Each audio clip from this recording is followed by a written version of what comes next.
Most of what we teach here at Unity is actually hidden in our name, Unity. It's based on the universal spiritual traditions from many of our faith traditions. We do focus on the Bible as our main textbook, but rather than look at it literally, we often look at the scriptures metaphysically, which means we look at the people in the stories, the events that are happening, the places, as symbols for layers or levels of our own consciousness, our own points of view. So when you look at the story of Noah, how am I Noah? What part of my consciousness is the ark or the animals or the flood? It brings a whole new point of view to the Bible for people. And I'm finding that they really enjoy that and get a deeper meaning from the scriptures. And then we work to see how we can apply that understanding in a way that's practical to our daily lives. Please, please. So, well, I can't. How's this? Broadly speaking, I mean, because let's face it, with Reverend Kitty, she's an incredible teacher, and if she were a baseball player, right, she would be taking that bat and putting it up here. She could, if she wanted to, just point to the because she just knocks it out of the park. The message, Reverend Kitty, I will say, I think she can give a brilliant presentation, and even if she is saying some things that I've heard before, she presents it in a different way that I can hear in a different way, and it makes it more meaningful. I think my greatest aha moment when I remember Reverend Kitty was talking about something, and she said, when you change the way you look at things, the things you look at change.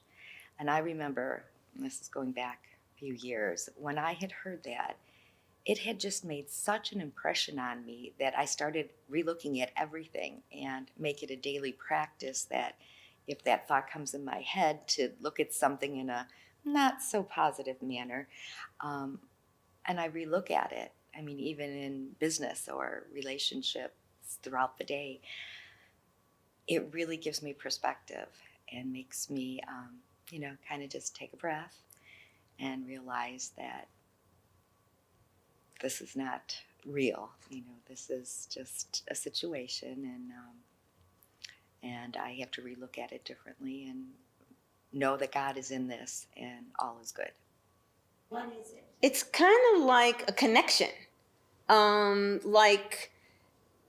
Geographically, the heaven and the hell didn't exist, which I kind of felt that it never did, but I never could get anyone to tell me that it was okay to believe that, or to even entertain the idea that maybe there's something more, or maybe it's not all coming from one source as far as, somebody down here guiding you, and this is what's going to happen to you because you were bad, and this is what's going to happen because you did something good. It was more like you are a part of this big picture of life, and you're the star in your life, and you have a say by the way you think and the way you speak.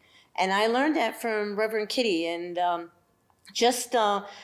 never understood the Bible. I would read the Bible, and being a Catholic, you would think, oh, no, I never understood anything I read in the Bible. And she uses the Bible, and she says things that, like, now I know what that statement means. Now I understand what she meant by this. It just, like even just day-to-day things. Just any little thing that, you realize that you have a part in how your life is turning out day to day. And you know that there's one source, and that source supports you in anything you put out there, your beliefs, your words, your actions. So I found something that I felt applied to my life.